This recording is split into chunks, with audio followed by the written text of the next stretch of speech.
ದೇವತೆಗಳಿಗೂ ಮತ್ತು ದೈತ್ಯರಿಗೂ ಎಷ್ಟು ಬಾರಿ ಯುದ್ಧ ಆಗುವಂತಹ ಪ್ರಸಂಗ ಬಂತು, 12 ಬಾರಿ ಯುದ್ಧ ಆಯಿತು ಅಂತೆಲ್ಲ ವರ್ಣನೆ ಮಾಡ್ತಾ ಒಂದು ಶುಕ್ರಾಚಾರ್ಯರ ಒಂದು ಕಥೆಯನ್ನು ತುಂಬ ಚೆನ್ನಾಗಿ ಅಲ್ಲಿ ಒಂದು ಹೇಳ್ತಾರೆ. ಈ ದೇವತೆಗಳು ಯುದ್ಧದಲ್ಲಿ ಗೆದ್ದುಬಿಟ್ಟಿದ್ದಾರೆ, ದೈತ್ಯರಿಗೆ ಅವರು ದೇವಲೋಕ ಸಿಗಲಿಲ್ಲ. ಇವಾಗ ಕೊನೆಗೆ ಏನು ಮಾಡಬೇಕು, ಹೋಗಿ ಕೇಳ್ತಾರೆ ಶುಕ್ರಾಚಾರ್ಯರನ್ನು.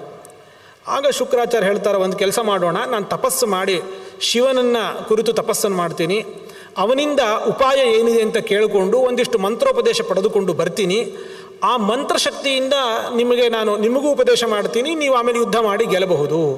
ನಾನು ಬರೋ ತನಕವೂ ಕೂಡ ನೀವೆಲ್ಲರೂ ತಪಸ್ಸು ಮಾಡ್ತಾ ಕಾಡಲ್ಲಿ ಇದ್ಬಿಡಿ, ನೀವು ಅವ್ರು ಬೇರೆ ಎಲ್ಲೂ ಸ್ಥಾನ ಇಲ್ಲ, ಕಾಡಲ್ಲಿ ತಪಸ್ಸು ಮಾಡ್ತಾ ಇರಿ ಅಂತ ಇಷ್ಟು ಹೇಳಿ ಶುಕ್ರಾಚಾರ್ಯರು ಹೋಗಿರ್ತಾರೆ. ಯಾವಾಗ ಶುಕ್ರಾಚಾರ್ಯರು ಶಿವನನ್ನು ಕುರಿತು ತಪಸ್ಸು ಮಾಡಲಿಕ್ಕೆ ಹೋಗ್ತಾರೋ ತತ್ಕ್ಷಣ ದೇವತೆಗಳೆಲ್ಲ ಸೇರಿ ಉಪಾಯ ಮಾಡ್ತಾರೆ. ದೇವತೆಗಳೇನು ಮಾಡ್ತಾರೆ, ಇಂದ್ರನ ಮಗಳು ಜಯಂತಿ ಅಂತ ಹೇಳಿ ಇನ್ನೊಬ್ಬಳು ಜಯಂತಿ ಬರ್ತಾಳೆ. ಹಿಂದಿನ ಮನ್ವಂತರದಲ್ಲಿ ಇದ್ದಂತಹ ಜಯಂತಿ ಬೇರೆ, ಈ ಜಯಂತಿ ಬೇರೆ.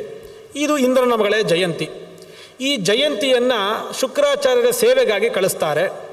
ಶುಕ್ರಾಚಾರ್ಯರು ತಪಸ್ಸನ್ನು ಮಾಡ್ತಾ ಇದ್ದರೆ ತಾನು ಸೇವೆಯನ್ನು ಮಾಡ್ತಾ ಜೊತೆಗೆ ಇರ್ತಾಳೆ. ಅವರು ಸಾವಿರಾರು ವರ್ಷಗಳ ಕಾಲ ತಪಸ್ಸನ್ನು ಮಾಡ್ತಾರೆ. ತಪಸ್ಸು ಮಾಡಿದ್ರೆ ಇವರು ಜೊತೆಗೆ ಇದ್ದು ಎಲ್ಲ ಅನುಕೂಲಗಳನ್ನು ಕೂಡ ಮಾಡಿಕೊಡ್ತಾ ಇರ್ತಾಳೆ.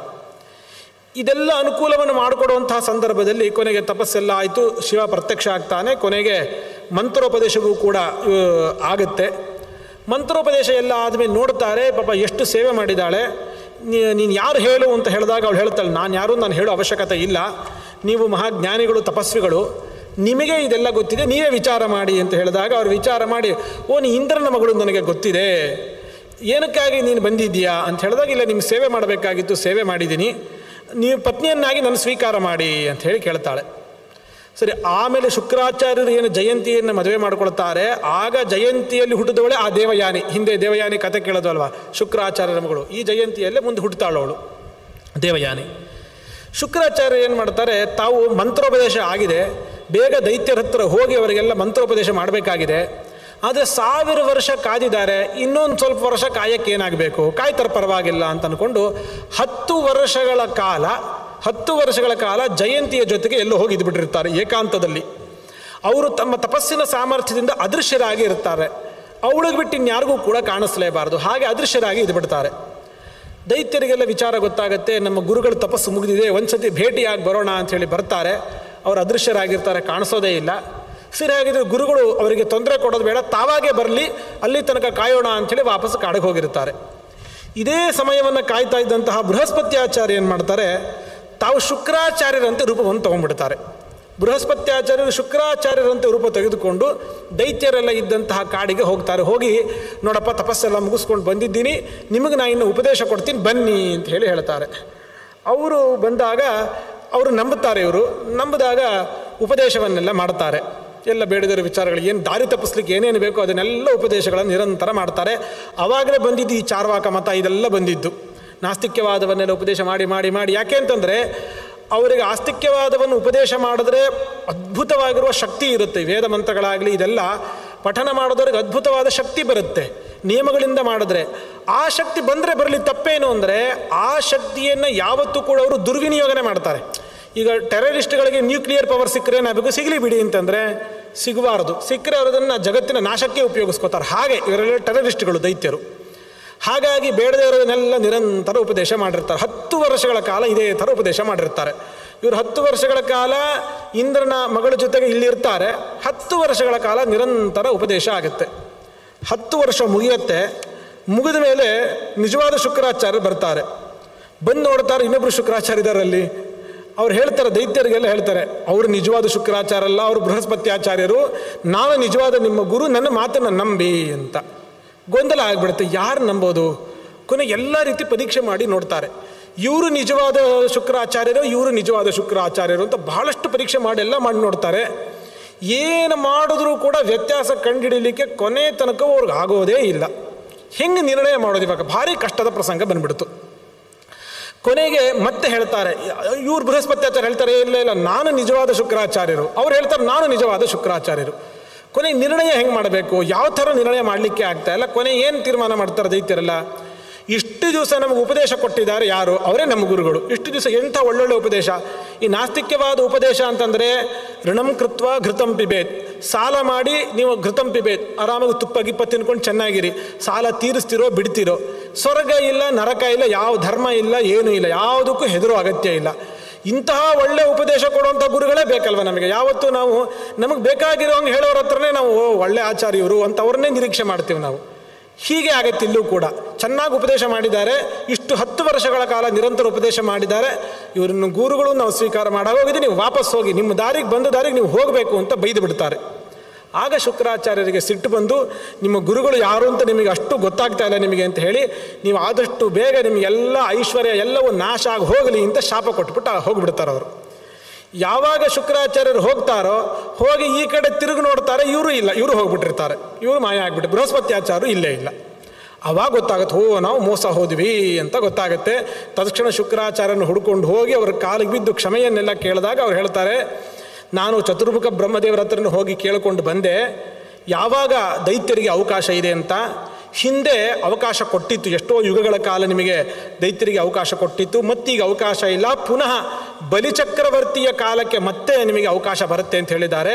ಅಲ್ಲಿ ತನಕವೂ ಕೂಡ ಕಾಯೋದು ನಿಮಗೆ ಅತ್ಯಂತ ಅನಿವಾರ್ಯ ಅಂತ ಅಷ್ಟು ಹೇಳಿ, ಕೊನೆಗೆ ಬಲಿಚಕ್ರವರ್ತಿಯ ಕಾಲಕ್ಕೆ ತಾವೇ ಅವನ ಕೈಲಿ ಯಜ್ಞಯಾಗಾದಿಗಳನ್ನೆಲ್ಲ ಮಾಡಿಸಿ ಶುಕ್ರಾಚಾರ್ಯರು ಆನಂತರ ಅವರಿಗೆಲ್ಲರಿಗೂ ಕೂಡ ದೈತ್ಯರಿಗೆ ಆ ರಾಜ್ಯ ಪ್ರಾಪ್ತಿಯಾಗತ್ತೆ ಅಂಥೇಳಿ ಆ ವಿಷಯವನ್ನೆಲ್ಲವನ್ನು ಕೂಡ ನಿರೂಪಣೆ ಮಾಡ್ತಾರೆ.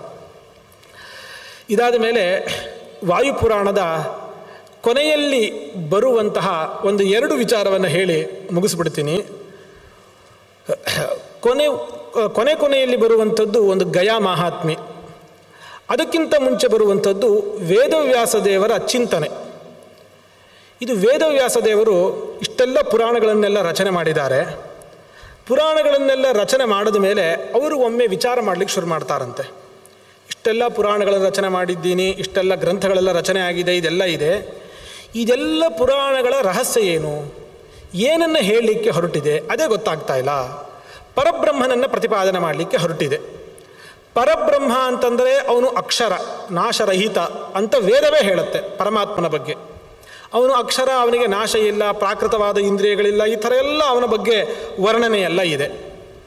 ಆದರೆ ಪುರಾಣಗಳಲ್ಲಿ ನಾನೇ ಬರೆದಿರುವ ಪ್ರಕಾರ ಮತ್ತು ವೇದಗಳು ಹೇಳುವ ಪ್ರಕಾರ ಕೃಷ್ಣ ಸ್ಪಷ್ಟವಾಗಿ ಹೇಳ್ತಾರೆ, ಕೃಷ್ಣಾವತಾರವನ್ನೇ ಇಂಥವರ ಮಗ, ಗೋಪಿಕಾ ಸ್ತ್ರೀಯರ ವಲ್ಲಭ ಆಗಿದ್ದ ಅಂತೆಲ್ಲ ಹೇಳಿ ಇವನನ್ನು ಅಕ್ಷರಾತ್ ಪರತಃ ಪರಃ ಅಂತ ಹೇಳಿ ವರ್ಣನೆ ಮಾಡುತ್ತೆ ವೇದಗಳು. ಹಾಗಿದ್ರೆ ಪರಬ್ರಹ್ಮನನ್ನು ಅಕ್ಷರ ಅಂತ ಕರೆದು ಅಕ್ಷರಾತ್ ಪರತಃ ಪರಃ ಅಂದರೆ ಅಕ್ಷರನಿಗಿಂತ ದೊಡ್ಡ ವ್ಯಕ್ತಿ ಇನ್ನೊಬ್ಬರಿದ್ದಾರೆ, ಅವರಿಗಿಂತ ದೊಡ್ಡ ವ್ಯಕ್ತಿ ಕೃಷ್ಣ ಅಂತ ಹೇಳ್ತಾ ಇದ್ದಾರೆ. ಹಾಗಿದ್ರೆ ಪರಬ್ರಹ್ಮ ಬೇರೆ, ಕೃಷ್ಣ ಬೇರೆನಾ? ಏನಿದೆ ಈ ಥರ, ಇದು ವಿಚಾರ ಹೀಗಿದೆಯಲ್ವಾ ಅಂತ ವಿಚಾರ ಮಾಡಿ ಕೊನೆಗೆ ಅಂದರೆ ಅವರು ಸಂಶಯದಿಂದ ಹೀಗೆ ಹೇಳಿದ್ರು ಅಂತ ಬರುತ್ತೆ. ಆದರೆ ಮುಂದೆ ವೇದವ್ಯಾಸರಿಗೆ ಯಾವ ಸಂಶಯವೂ ಇರಲಿಲ್ಲ ಅಂತ ಅನ್ನೋದು ನಿಮಗೆ ಮುಂದೆ ಸ್ಪಷ್ಟ ಗೊತ್ತಾಗುತ್ತೆ. ಯಾರನ್ನು ಕೇಳಬೇಕಿದ್ರ ಹತ್ರ? ಇಷ್ಟೆಲ್ಲ ಸಮಗ್ರ ರಚನೆ ಮಾಡಿದಂತಹ ವೇದವ್ಯಾಸ ದೇವರೇ ಹೀಗಿದ್ದಾಗ ಬೇರೆ ಇನ್ಯಾರು ಉತ್ತರ ಹೇಳಬೇಕು? ಕೊನೆಗೆ ಅವರು ಮೇರು ಪರ್ವತಕ್ಕೆ ಹೋಗಿ ತಪಸ್ಸನ್ನು ಮಾಡಿ ವೇದ ಪುರುಷರನ್ನು ಸಾಕ್ಷಾತ್ಕಾರ ಮಾಡ್ತಾರೆ. ಅಂದರೆ ವೇದ ಪುರುಷ ಅಂದರೆ ವೇದದ ಅಭಿಮಾನಿ ದೇವತೆಗಳು. ಯಾವ ದೇವತೆಗಳು ವೇದವು ನಮಗೆ ಅರ್ಥ ಆಗುವಂತೆ ಮಾಡ್ತಾರೆ ಅವರೇ ಆ ದೇವತೆಗಳು. ಆ ದೇವತೆಗಳೆಲ್ಲ ಬಂದು ನಿಲ್ತಾರೆ. ಆ ದೇವತೆಗಳು ಹೇಗಿದ್ದರು ಅಂತೆಲ್ಲ ವರ್ಣನೆ ಎಲ್ಲ ಇದೆ. ಆಗ ಕೇಳ್ತಾರೆ ಇವರು, ತಮ್ಮ ಪ್ರಶ್ನೆಯನ್ನು ಮುಂದಿಟ್ಟಾಗ ಅವ್ರು ಹೇಳ್ತಾರೆ, ನಿಮಗೆಲ್ಲದಕ್ಕೂ ಇದಕ್ಕೂ ಉತ್ತರ ಗೊತ್ತೇ ಇದ್ದೇ ಇದೆ. ಏನು ವಿಷ್ಣುರಾತ್ಮ ಶರೀರಿಣ, ವಿಷ್ಣುವೇ ಸರ್ವೋತ್ತಮ ಸರ್ವಾಂತರ್ಯಾಮಿ, ಅಜೋಪಿ ಜನ್ಮ ಸಂಪದ್ಯ ಲೋಕಾನುಗ್ರಹ ಮೀಹಸೆ. ನೀನು ಸ್ವತಃ ಅಜ, ಜನನರಹಿತನಾಗಿರುವಂತಹ ದೇವರಾಗಿದ್ದರೂ ಕೂಡ ಭೂಮಿಯಲ್ಲಿ ಅನುಗ್ರಹ ಮಾಡಲಿಕ್ಕಾಗಿ ವ್ಯಾಸರಾಗಿ ನೀನು ಅವತಾರವನ್ನು ಮಾಡಿರೋದು. ಅಸ್ಪೃಷ್ಟೋ ಮಾಯೆಯ ದೇವ್ಯ, ಮಾಯೆಯ ಸಂಪರ್ಕ ಇಲ್ಲದೇ ಇರುವಂತಹ ವ್ಯಕ್ತಿ ಅಂತಂದರೆ ನೀನು. ಬಿಭರ್ಷಿ ಸ್ವೇಚ್ಛೆಯ ರೂಪಂ ಸ್ವೇಚ್ಛೆಯೈವ ನಿಗೂಹಸೆ, ನೀನು ಅಪೇಕ್ಷೆ ಪಟ್ಟು ಭೂಮಿಯಲ್ಲಿ ಅವತಾರ ಮಾಡಿರೋದು. ಎಷ್ಟೋ ಪ್ರಮೇಯಗಳು ಸುಲಭವಾಗಿ ಗೊತ್ತಾಗದೇ ಇರಲಿ ಅಂತ ಮುಚ್ಚಿಟ್ಟು ಹೇಳ್ತಾ ಇರೋದು ಕೂಡ ನೀವೇ. ನಿಮಗೆಲ್ಲವೂ ಕೂಡ ಉತ್ತರ ಗೊತ್ತೇ ಇದೆ, ಆದರೂ ನಾವು ಹೇಳ್ತೀವಿ ಅಂತ ಹೇಳಿ ನೀವು ತಿಳ್ಕೊಂಡಿರುವಂಥದ್ದೆಲ್ಲ ಸರಿ. ಪರಬ್ರಹ್ಮ ಬೇರೆ ಅಲ್ಲ, ಅಕ್ಷರಾತ್ ಪರತಃ ಪರ ಬೇರೆ ಅಲ್ಲ, ಇಬ್ಬರು ಬೇರೆ ಬೇರೆ ಅಲ್ಲ. ನೋಡಿ, ಇದನ್ನು ಸ್ವತಃ ವೇದವ್ಯಾಸರೇ ತಮ್ಮ ಬ್ರಹ್ಮಸೂತ್ರಗಳಲ್ಲಿ ನಿರೂಪಣೆ ಮಾಡಿದ್ದಾರೆ. ಅದೃಶ್ಯತ್ವಾಧಿಕರಣ ಅಂತ ಅಲ್ಲಿ ನಿರೂಪಣೆ ಮಾಡ್ತಾರೆ. ಅಕ್ಷರ ಅಂದರೆ 3 ಥರ ಅಕ್ಷರ ಅಂತೆ. ಒಂದು ಅಪರ ಅಕ್ಷರ, ಇನ್ನೊಂದು ಪರ ಅಕ್ಷರ, ಇನ್ನೊಂದು ಪರಾತ್ಪರ ಅಕ್ಷರ. ಮೂರನ್ನು ಕೂಡ ಅಕ್ಷರ ಅಂತ ಕರಿತೀವಿ. ಅಕ್ಷರ ಅಂದರೆ ನಾಶರಹಿತ ಅಂತ ಅಷ್ಟೇ ಅರ್ಥ. ಅಪರವಾದ ಅಕ್ಷರ ಅಂದರೆ ಮೂಲ ಪ್ರಕೃತಿ. ಪ್ರಕೃತಿ ಏನಿರುತ್ತೆ, ಈ ಪ್ರಕೃತಿಯೆಲ್ಲ ಮೊದಲು ಏನು ಸೃಷ್ಟಿ ಕಾಲದಲ್ಲಿ ಇತ್ತದು ಮೂಲ ಪ್ರಕೃತಿ, ಅದಕ್ಕೆ ನಾಶ ಇಲ್ಲ. ಆ ಪ್ರಕೃತಿಯಿಂದ ಸೃಷ್ಟಿಯಾಗಿ ಆಗಿ ಈ ಜಗತ್ತಾಗುತ್ತೆ, ಜಗತ್ತಿಗೆ ನಾಶ ಇದೆ, ಮೂಲ ಪ್ರಕೃತಿಗೆ ನಾಶ ಇಲ್ಲ. ಅದು ಅಪರವಾದ ಅಕ್ಷರ. ಅದಕ್ಕಿಂತ ಶ್ರೇಷ್ಠವಾದ ಅಕ್ಷರ ಅಂದರೆ ಆ ಪ್ರಕೃತಿಯನ್ನು ನಿಯಮನ ಮಾಡುವಂತಹ ಲಕ್ಷ್ಮಿ, ಶ್ರೀ, ಅವಳು ಚಿತ್ ಪ್ರಕೃತಿ ಅಂತ ಕರೀತಾಳೆ. ಅವಳು ಅಕ್ಷರಾತ್ ಪರ. ಅಕ್ಷರಾತ್ ಪರತಃ ಪರ ಯಾರು ಅಂತಂದರೆ ಅದೇ ಭಗವಂತ ಕೃಷ್ಣ. ಪ್ರಳಯ ಕಾಲದಲ್ಲೂ ಕೂಡ ಇರುವಂತಹ ಆ ಕೃಷ್ಣ ಅಂತ ಹೇಳಿ ನಿರೂಪಣೆ ಮಾಡ್ತಾರೆ. ಹೀಗೆ ಅಲ್ಲಿ ತುಂಬ ಅನೇಕ ಮಧ್ಯದಲ್ಲಿ ಅನೇಕ ಶ್ಲೋಕಗಳು, ಅನೇಕ ವಿಚಾರಗಳೆಲ್ಲ ಇದೆ. ಅದನ್ನು ನಾನು ಸಂಕ್ಷಿಪ್ತವಾಗಿ ನಿರೂಪಣೆ ಮಾಡಿದೆ ಅಷ್ಟೇ. ಅಂದರೆ ವೇದವ್ಯಾಸ ದೇವರು ಕೂಡ ಈ ಮುಖಾಂತರವಾಗಿ, ಅಂದರೆ ಬ್ರಹ್ಮಸೂತ್ರದಲ್ಲಿ ಅವರು ಏನು ನಿರ್ಣಯ ಮಾಡಿಕೊಟ್ಟಿದ್ದಾರೆ ಅದೇ ಅಂತಿಮ ತೀರ್ಮಾನ, ಅದಕ್ಕೆ ತಕ್ಕಂತೆ ನಾವು ವೇದಗಳಿಗೆ ಅರ್ಥ ಮಾಡಿಕೊಳ್ಬೇಕು ಅನ್ನುವಂತಹ ವಿಚಾರವನ್ನು ತಿಳಿಸ್ತಾರೆ ಅಂತ ಹೇಳಿ ಗೊತ್ತಾಗುತ್ತೆ. ಇದಾದ ಮೇಲೆ ಕೊನೆಯಲ್ಲಿ ಬರುವಂಥದ್ದೇ ಗಯಾಸುರನ ಕಥೆ. ಅದು ಹೆಚ್ಚೇನಿಲ್ಲ. ಅದು ಗಯ ಅಂತ ಒಬ್ಬ ಅಸುರ ಇರ್ತಾನೆ. ಗಯ ಅನ್ನುವಂತಹ ಅಸುರ ಉಗ್ರವಾದ ತಪಸ್ಸನ್ನು ಮಾಡಲಿಕ್ಕೆ ಶುರು ಮಾಡಿರ್ತಾನೆ. ಭಾರಿ ಉಗ್ರವಾದ ತಪಸ್ಸು. ಆ ತಪಸ್ಸಿನ ಪ್ರಭಾವದಿಂದ ತೊಂದರೆಯಾಗುತ್ತೆ ಜಗತ್ತಿಗೆ. ದೇವತೆಗಳೆಲ್ಲ ಹೋಗಿ ಕೇಳ್ತಾರೆ. ಎಲ್ಲರೂ ಕೂಡ ಹೋಗಿ ಭಗವಂತನಲ್ಲಿ ಕೊನೆಗೆ ಹೋಗ್ತಾರೆ. ದೇವತೆಗಳೆಲ್ಲ ವಿಷ್ಣುವಿನಲ್ಲಿ ಬಂದು ಕೇಳ್ತಾರೆ. ದೇವತೆಗಳೆಲ್ಲ ಜೊತೆಗೆ ಭಗವಂತ ಬರ್ತಾನೆ. ಏನು ಬೇಕಪ್ಪ ವರ ನಿನಗೆ, ಯಾಕೆ ತಪಸ್ಸು ಮಾಡ್ತಾ ಇದೆಯಾ? ಅದಕ್ಕೆ ಅವನು ಹೇಳ್ತಾನೆ, ಪ್ರಪಂಚದಲ್ಲಿ ಪವಿತ್ರವಾದ ಪದಾರ್ಥಗಳು ಅಂತ ಬೇಕಾದಷ್ಟಿದೆ. ನದಿಗಳಿವೆ, ತೀರ್ಥಕ್ಷೇತ್ರಗಳಿವೆ, ಬೇಕಾದಷ್ಟು ಅಗ್ನಿ, ಈ ಥರ ಬೇಕಾದಷ್ಟು ಪವಿತ್ರ ಪದಾರ್ಥಗಳಿವೆ. ಆದರೆ ಎಲ್ಲದಕ್ಕಿಂತ ಅತ್ಯಂತ ಪವಿತ್ರ ನಾನಾಗಬೇಕು, ಪವಿತ್ರರಲ್ಲೇ ಪವಿತ್ರ ನಾನಾಗಬೇಕು, ಹಾಗೆ ನನಗೆ ವರ ಬೇಕು ಅಂತ ಹೇಳಿ ಕೇಳ್ತಾನೆ. ಸರಿ ಆಯಿತು ಅಂತ ವರವನ್ನು ಕೊಡ್ತಾರೆ. ಪವಿತ್ರರಲ್ಲೇ ಪವಿತ್ರನಾಗಿದ್ದಾನೆ ಅವನು. ಈ ಥರ ವರವನ್ನೇನೋ ಪಡೆದುಕೊಂಡು ಹೋಗಾಯಿತು. ಎಷ್ಟೇ ಆದರೂ ಕೂಡ ಅಸುರ ಅಲ್ವಾ. ಕೊನೆಗೆ ಇವರೆಲ್ಲರಿಗೂ ಕೂಡ ಚಿಂತೆ ಆಗುತ್ತೆ, ಅಸುರನು ಹಾಗೆ ಉಳ್ಕೊಳ್ಬಾರದು, ಏನು ಮಾಡಬೇಕು? ಅದಕ್ಕೇನು ಮಾಡ್ತಾರೆ, ಬ್ರಹ್ಮದೇವರಿಗೆ ಭಗವಂತನೇ ಒಂದು ಉಪಾಯವನ್ನು ಹೇಳಿಕೊಡ್ತಾನೆ. ನೋಡಿ, ದೇವರೇ ಕಷ್ಟವನ್ನು ಕೊಡೋನೇ ಅವನೇ, ಪರಿಹಾರ ಮಾಡೋನು ಅವನೇ. ಎಲ್ಲ ಹೋಗಿ ಕೇಳ್ತಾರೆ, ನೀನು ವರ ಕೊಟ್ಟುಬಿಟ್ಟೆ, ಅಸುರನಿಗೆ ವರ ಕೊಟ್ಟಿದ್ದೆಲ್ಲ ಏನು ಮಾಡೋದು ಅಂತ ಹೇಳಿ. ಆದರೆ ವಸ್ತುತಃ ಅವನು ಅಸುರ ಯೋನಿಯಲ್ಲಿ ಹುಟ್ಟಿದ ಬಹಳ ಸಾತ್ವಿಕನಾದಂತಹ ಜೀವ. ಹೇಗೆ ಪ್ರಹ್ಲಾದ, ವಿಭೀಷಣ ಇವರೆಲ್ಲ ರಾಕ್ಷಸ ದೈತ್ಯ ಸಂತತಿಯಲ್ಲಿ ಹುಟ್ಟಿದ್ರು ಹೇಗೆ ಸಜ್ಜನರು, ಆ ರೀತಿಯಾದಂಥವನವನು. ಚತುರ್ಮುಖ ಬ್ರಹ್ಮದೇವರು ಹೇಳ್ತಾರೆ, ನಾನು ಒಂದು ಯಜ್ಞ ಮಾಡಬೇಕು ಅಂತ ಅಂದ್ಕೊಂಡಿದ್ದೀನಿ. ಯಜ್ಞನ ತುಂಬ ಪವಿತ್ರವಾದ ಸ್ಥಳದಲ್ಲಿ ಯಜ್ಞ ಮಾಡಬೇಕು, ಎಲ್ಲಂದರಲ್ಲಿ ಮಾಡೋ ಹಾಗಿಲ್ಲ. ಪವಿತ್ರರಲ್ಲೇ ಪವಿತ್ರವಾಗಿರೋದು ನಿನ್ನ ಶರೀರ. ನಿನ್ನ ಶರೀರಕ್ಕಿಂತ ಪವಿತ್ರ ಯಾವುದೂ ಇಲ್ಲ. ನೀನೇ ವರ ಕೇಳ್ಕೊಂಡಿದ್ಯಾ, ಹಾಗಾಗಿ ನಿನ್ನ ಶರೀರ ಕೊಡು, ನಿನ್ನ ಶರೀರದಲ್ಲಿ ನಾನು ಯಜ್ಞ ಮಾಡ್ತೀನಿ ಅಂತ. ಸರಿ ಆಯಿತು, ನನ್ನ ಶರೀರವನ್ನೇ ಉಪಯೋಗಿಸ್ಕೊಳ್ಬಹುದು ಅಂತ ಹೇಳಿ ಅವನು ಮಲ್ಕೊಳ್ತಾನೆ. ಈಗೇನು ಗಯಾ ಕ್ಷೇತ್ರ ಅಂತ ನಾವು ಕರಿತೀವಿ, ಆ ಕ್ಷೇತ್ರದಲ್ಲಿ ದೊಡ್ಡದಾಗಿರುವಂತಹ ದೊಡ್ಡ ದೇಹ, ಒಂದು ಯೋಜನಗಟ್ಟಲೆ ವಿಸ್ತಾರವಾಗಿರುವ ದೇಹ, ಮಲ್ಕೊಳ್ತಾನವನು. ಅವನು ಉತ್ತರಕ್ಕೆ ತಲೆ ಹಾಕಿ ದಕ್ಷಿಣಕ್ಕೆ ಕಾಲು ಹಾಕಿ ಮಲಗಿರ್ತಾನೆ. ಆಗ ಚತುರ್ಮುಖ ಬ್ರಹ್ಮದೇವರು ಯಮಧರ್ಮನಿಗೆ ಹೇಳ್ತಾರೆ, ಯಮಲೋಕದಲ್ಲಿ ಇರುವಂಥ ಒಂದು ಧರ್ಮಶಿಲೆ ಏನಿದೆ, ಆ ಶಿಲೆಯನ್ನು ತಂದು ಇಲ್ಲಿ ಅವನ ತಲೆ ಮೇಲೆ ಇಡಬೇಕು ಅಂತ ಹೇಳಿ. ಸರಿ, ಅವನ ತಲೆ ಮೇಲೆ ಅದನ್ನು ಇಡ್ತಾರೆ. ತಲೆ ಮೇಲೆಯನ್ನು ಇಟ್ಟು ಯಜ್ಞ ಆರಂಭ ಮಾಡಬೇಕು ಅನ್ನೋಷ್ಟರೊಳಗೆ ಅವನಿಗೆ ಅಲ್ಲಾಡಲಿಕ್ಕೆ ಶುರು ಮಾಡ್ತಾನೆ. ಅವನು ಅಲ್ಲಾಡಲಿಕ್ಕೆ ಶುರು ಮಾಡಿದಾಗ ಎಲ್ಲರೂ ಬಂದು ನಿಂತ್ಕೊಳ್ರಿ, ಭಾರ ಹಾಕೋಣ ಅಂತ ಹೇಳಿ ಒಬ್ಬೊಬ್ಬರೇ ದೇವತೆಗಳು ಬಂದು ಅದರ ಮೇಲೆ ಎಲ್ಲರೂ ಕೂಡ ಸನ್ನಿಹಿತರಾಗ್ತಾರೆ. ಆದರೂ ಕೂಡ ಅಲಗಾಟ ನಿಲ್ಲೋದಿಲ್ಲ. ಕೊನೆಗೆ ಸ್ವತಃ ಭಗವಂತನೇ ಗದಾಧಾರಿಯಾಗಿ, ಜನಾರ್ದನ ನಾಮಕನಾಗಿರುವಂತಹ ಭಗವಂತ ಗದಾಧಾರಿಯಾಗಿ ತಾನೇ ಬಂದು ಅದರ ಮೇಲೆ ಕಾಲಿಡ್ತಾನೆ, ಆ ಶಿಲೆಯ ಮೇಲೆ ಕಾಲಿಡ್ತಾನೆ. ಅದೇ ಶಿಲೆಯನ್ನು ಗಯೆಯಲ್ಲಿ ಇವತ್ತು ನಾವು ನೋಡ್ತೀವಿ. ಗಯೆಯಲ್ಲಿ ವಿಷ್ಣುಪಾದ ಅಂತ ಏನು ತೋರಿಸ್ತಾರೆ, ಆ ಶಿಲೆಯನ್ನು ಗಯಾಸುರನ ಮೇಲೆ ಇಟ್ಟಿರೋದು. ಅದರ ಮೇಲೆ ಬರೀ ವಿಷ್ಣುಪಾದ ಅಲ್ಲ, ಎಲ್ಲ ದೇವತೆಗಳ ಸನ್ನಿಧಾನ ಅದರಲ್ಲಿ ಇದೆ. ಸ್ವತಃ ಭಗವಂತ ತಾನು ಅದರ ಮೇಲೆ ಕಾಲನ್ನು ಇಟ್ಟು ಒತ್ತಿ ಹಿಡಿದು ನಿಲ್ಲಿಸ್ತಾನೆ ಅದನ್ನು. ಯಜ್ಞವನ್ನೆಲ್ಲ ಆರಂಭ ಮಾಡಿ ಯಜ್ಞ ಎಲ್ಲ ಮುಗಿಯುತ್ತೆ. ಆಗ ಅವನು ಕೇಳ್ತಾನೆ, ಗಯಾಸುರ, ನೀವು ಒಂದೇ ಮಾತಿನಲ್ಲಿ ಹೇಳಿದೆ ನನ್ನ ಶರೀರವನ್ನು ನಾನೇ ಕೊಡ್ತಿದ್ದೆ, ಅದಕ್ಕಾಗಿ ಈ ಥರ ಇಷ್ಟೆಲ್ಲ ಯಾಕೆ ತೊಂದರೆ ಕೊಡಬೇಕಾಗಿತ್ತು? ಭಗವಂತ ಒಮ್ಮೆ ಅಪ್ಪಣೆ ಮಾಡಿದರೆ ಸಾಕಾಗ್ತಾ ಇತ್ತು. ಭಗವಂತನ ಅಪ್ಪಣೆಯನ್ನು ನಾನು ಮೀರ್ತಾನೆ ಇರಲಿಲ್ಲ. ಇಷ್ಟೆಲ್ಲ ಮಾಡ್ತಾ ಇದ್ದೀರಿ, ತೊಂದರೆ ಕೊಡ್ತಾ ಇದ್ದೀರಿ ಅಂತ ಹೇಳಿದಾಗ ಕೊನೆಗೆ ದೇವತೆಗಳೆಲ್ಲ, ಆಗಲಪ್ಪ ತೊಂದರೆ ಆಗಿದೆ, ನಿನಗೆ ವರ ಏನಾದರೂ ಕೇಳೋ ಹಂಗಿದ್ರೆ ಕೇಳು, ವರ ಕೊಡ್ತೀವಿ ಅಂತ ಹೇಳಿದಾಗ ಆವಾಗ ಅವನು ಕೇಳೋ ವರ ಏನು ಅಂತಂದರೆ, ಇಲ್ಲಿ ಎಲ್ಲ ತೀರ್ಥಕ್ಷೇತ್ರಗಳ ಸನ್ನಿಧಾನ ಈ ಕ್ಷೇತ್ರದಲ್ಲಿ ಇರಬೇಕು. ಇಲ್ಲಿ ಯಾರು ಬಂದು ಶ್ರಾದ್ದವನ್ನು ಮಾಡ್ತಾರೆ ಆ ವಿಷ್ಣು ಪಾದದ ಬಳಿ, ಅವರಿಗೆ ಎಲ್ಲ ಕ್ಷೇತ್ರದಲ್ಲೂ ಶ್ರಾದ್ದವನ್ನು ಮಾಡಿದಂತಹ ಫಲ ಸಿಗಬೇಕು. ಇಲ್ಲಿ ಬಂದು ಏನೇ ಸಾಧನೆ ಮಾಡಿದ್ರೂ ಅಕ್ಷಯವಾಗಿರುವಂತಹ ಪುಣ್ಯ ಅವರಿಗೆ ಬರಬೇಕು. ಹಾಗೆಲ್ಲ ಆಗಲಿಕ್ಕೋಸ್ಕರ ಏನು ಮಾಡಬೇಕು, ಈಗೆಲ್ಲ ನೀವು ಯಾರ್ಯಾರು ಇದ್ದೀರಿ ಎಲ್ಲ ಹಾಗೇ ಇದ್ಬಿಡಬೇಕು. ಯಾರು ಒಬ್ಬರು ಇಲ್ಲಿಂದ ಕಾಲು ತೆಗಿಯೋ ಹಾಗಿಲ್ಲ. ಎಲ್ಲ ದೇವತೆಗಳು ಇಲ್ಲೇ ಇರಬೇಕು. ಎಲ್ಲ ದೇವತೆಗಳ ನಿತ್ಯವಾದ ಸನ್ನಿಧಾನ ಇರಬೇಕು. ನೀವು ಈ ನಿಯಮವನ್ನು ಪಾಲಿಸಬೇಕು. ಒಬ್ಬ ದೇವತೆ ಇಲ್ಲಿಂದ ಹೊರಗಡೆ ಹೋದರೂ ನಾನು ಅಲ್ಲಾಡ್ಲಿಕ್ಕೆ ಶುರು ಮಾಡ್ತೀನಿ ಅಂತ ಹೇಳಿ ಅವನು ಹೇಳ್ತಾನೆ. ಕೊನೆಗೆ ಅದಕ್ಕೆ ಒಪ್ಪಿ ಎಲ್ಲ ದೇವತೆಗಳು ಅಲ್ಲಿ ಇರ್ತಾರೆ. ಆಮೇಲೆ ಪುರಾಣದಲ್ಲಿ ಬರುತ್ತೆ, ಇಷ್ಟೆಲ್ಲ ಆದಮೇಲೆ ಬ್ರಹ್ಮದೇವರು ಬ್ರಾಹ್ಮಣರಿಗೆಲ್ಲ ಆದೇಶ ಕೊಟ್ಟು ಹೊರಟರು ಅಂತ ಬರುತ್ತೆ. ಅಂದರೆ ದೇವತೆಗಳಿಗೆ ಅನೇಕ ರೂಪಗಳಿರುತ್ತೆ. ಅವರಿಗೆ ಒಂದು ರೂಪದಿಂದ ಅಲ್ಲೇ ಇರ್ತಾರೆ, ಇನ್ನೊಂದು ರೂಪದಿಂದ ಎಲ್ಲ ಕಡೆ ಅವರು ತಮ್ಮ ತಮ್ಮ ಲೋಕಗಳು ಹೋಗ್ತಾರೆ. ಹಾಗಾಗಿ ಯಾಕಷ್ಟು ಮಹತ್ವ ಗಯಾ ಕ್ಷೇತ್ರಕ್ಕೆ ಅಂದರೆ ಎಲ್ಲ ದೇವತೆಗಳು ಆ ಶಿಲೆಯ ಮೇಲೆ ಇರ್ತಾರೆ. ಪ್ರತಿಯೊಬ್ಬ ದೇವತೆಗಳು ಎಷ್ಟೆಷ್ಟು ದೇವತೆಗಳಿದ್ದಾರೋ ಎಲ್ಲ ದೇವತೆಗಳ ಸನ್ನಿಧಾನ ಆ ಶಿಲೆಯ ಮೇಲೆ ಇರುತ್ತೆ. ಹಾಗಾಗಿ ಬಹಳ ಪವಿತ್ರ ಅಂತ ಕರೆಸ್ಕೊಳ್ಳುತ್ತೆ. ಆಗ ಅಲ್ಲಿ ಇದ್ದಂತಹ ಬ್ರಾಹ್ಮಣರನ್ನೆಲ್ಲ ಕರೆದು ಬ್ರಹ್ಮದೇವರು ಬೇಕಾದಷ್ಟು ಸಂಪತ್ತನ್ನು ಕೊಡ್ತಾರೆ, ಕಲ್ಪವೃಕ್ಷಗಳನ್ನೆಲ್ಲ ಕೊಡ್ತಾರೆ. ಇದನ್ನು ಉಪಜೀವಿಸಿಕೊಂಡು ಯಾರಲ್ಲಿ ಏನನ್ನೂ ಕೂಡ ಬೇಡದಂತೆ ನೀವು ಜೀವನ ಮಾಡಬೇಕು, ಧರ್ಮಮಯವಾಗಿ ಜೀವನ ಮಾಡಿಕೊಂಡು ಇಲ್ಲೇ ಇರಿ ಅಂತ ಹೇಳಿರ್ತಾರೆ. ಆದರೆ ಆ ವಿಪ್ರರಿಗೆ ದುರಾಸೆಯಿಂದ ಏನು ಮಾಡ್ತಾರೆ, ಇನ್ನೊಂದು ಯಜ್ಞದಲ್ಲಿ ಭಾಗವಹಿಸಿ ದಕ್ಷಿಣೆಯನ್ನು ತೊಗೊಂಡ್ಬಿಡ್ತಾರೆ.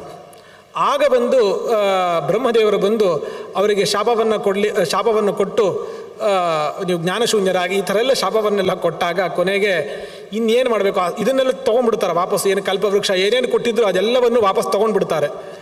ಮತ್ತು ನಾವು ಇನ್ನೇನು ಬದುಕಲಿಕ್ಕೆ ಏನು ಮಾಡಬೇಕು ಅಂತ ಕೇಳಿದಾಗ ಆಗ ಒಂದು ವರವನ್ನು ಆ ಬ್ರಾಹ್ಮಣರಿಗೆ ಕೊಡ್ತಾರೆ.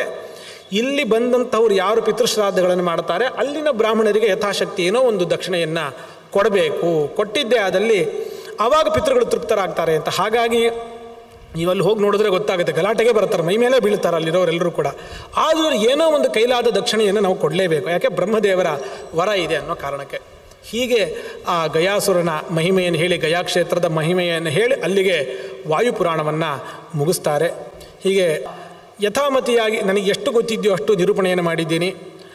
ಹಕ್ಕಿ ಮೇಲಕ್ಕೆ ಹಾರುವಾಗ ಎಷ್ಟು ಮೇಲೆ ಹಾರುತ್ತೋ ಅಷ್ಟೇ ಆಕಾಶ ಅಂತ ಭಾವಿಸಬಾರ್ದು. ಆಕಾಶ ಇನ್ನೂ ಮೇಲೆ ಇರುತ್ತೆ, ಹಕ್ಕಿಗೆ ಸಾಮರ್ಥ್ಯ ಇದ್ದಷ್ಟು ಮಾತ್ರ ಅದು ಹೇಗೆ ಹಾರಲಿಕ್ಕೆ ಸಾಧ್ಯವೋ ಹಾಗೆ ನನ್ನ ಸಾಮರ್ಥ್ಯ ಎಷ್ಟಿತ್ತು ಅಷ್ಟು ಮಾತ್ರ ಇಲ್ಲಿ ವಿಷಯವನ್ನು ನಿರೂಪಣೆ ಮಾಡಲಿಕ್ಕೆ ಸಾಧ್ಯ ಇದೆ. ತಾವತ ಇಷ್ಟು ಮಾತ್ರ ಈ ವಿಚಾರಗಳು, ತಾತ್ವಿಕ ವಿಚಾರಗಳು ಈ ಪುರಾಣದಲ್ಲಿರೋದು ಅಂತ ಸರ್ವಥಾ ಯಾರು ಭಾವಿಸಬಾರದು. ಗುರುಗಳ ಅನುಗ್ರಹದಿಂದ ಹೆಚ್ಚು ಹೆಚ್ಚು ವಿಚಾರಗಳನ್ನು ನಾವೆಲ್ಲ ತಿಳ್ಕೊಳ್ಳಿಕ್ಕೂ ಕೂಡ ಸಾಧ್ಯ ಆಗುತ್ತೆ. ಈ ಒಂದು ಏನು ಯಥಾಮತಿಯಾದ ನಿರೂಪಣೆ ಇದೆ, ಇದೆಲ್ಲವೂ ಕೂಡ ನಮ್ಮ ಗುರುಗಳಾಗಿರುವಂತಹ ಪರಮಪೂಜ್ಯರಾದಂತಹ ಪೇಜಾವರ ಶ್ರೀಪಾದರ ಅನುಗ್ರಹ. ಅವರ ಅನುಗ್ರಹದ ಬಲದಿಂದಷ್ಟೇ ಒಂದಿಷ್ಟು ನನಗೆ ತಿಳಿದದ್ದನ್ನು ಇಲ್ಲಿ ಹೇಳಲಿಕ್ಕೆ ಸಾಧ್ಯ ಆಯಿತು ಅಂತ ಅವರನ್ನು ಭಕ್ತಿಯಿಂದ ಸ್ಮರಣೆ ಮಾಡ್ತಾ, ಇಂಥ ಒಂದು ಒಳ್ಳೆಯ ಅವಕಾಶ, ಪುರಾಣಗಳನ್ನು ಪ್ರವಚನ ಮಾಡೋದು ಅಪರೂಪದಲ್ಲೇ ಅತ್ಯಂತ ಅಪರೂಪ ಅಂತ ಅನ್ನಬಹುದು. ನಮಗೂ ಕೂಡ ಇಂಥ ಒಂದು ಪ್ರಸಂಗ ಬಂದಾಗ ಪುರಾಣಗಳ ಅವಲೋಕನೆಗೆ ಅವಕಾಶ ಸಿಕ್ಕಂತಾಗುತ್ತೆ. ಭಗವಂತನ ಕೃಷ್ಣನ ಮುಖ್ಯ ಪ್ರಾಣದೇವರ ಶ್ರೀಮದ್ ಆಚಾರ್ಯರ ಸನ್ನಿಧಾನದಲ್ಲಿ ಈ ಒಂದು ಸೇವೆಯನ್ನು ಸಲ್ಲಿಸುವಂತಹ ಒಂದು ಒಳ್ಳೆಯ ಅವಕಾಶವನ್ನು ಮಾಡಿಕೊಟ್ಟಿರುವಂತಹ ಪರ್ಯಾಯ ಪೀಠಾಧಿಪತಿಗಳಾಗಿರುವಂತಹ ಉಭಯ ಶ್ರೀಪಾದರಿಗೂ ಕೂಡ, ವಿಶ್ವಪ್ರಿಯ ತೀರ್ಥರು ಈಶಪ್ರಿಯ ತೀರ್ಥರು ಇಬ್ಬರಿಗೂ ಕೂಡ ನಾನು ಭಕ್ತಿಯಿಂದ ಕೃತಜ್ಞತಾಪೂರ್ವಕವಾಗಿ ನಮಸ್ಕಾರಗಳನ್ನು ಸಮರ್ಪಣೆ ಮಾಡಿ, ಇದಕ್ಕೆ ಅವಕಾಶ ಮಾಡಿಕೊಟ್ಟಂತಹ ಬೇರೆ ಎಲ್ಲರಿಗೂ ಕೂಡ ನಾನು ಕೃತಜ್ಞತೆಯನ್ನು ಸಮರ್ಪಿಸಿ ನನ್ನ ಪ್ರವಚನವನ್ನು ಮುಗಿಸ್ತಾ ಇದ್ದೀನಿ. ಶ್ರೀಕೃಷ್ಣ ಅರ್ಪಣಮಸ್ತು.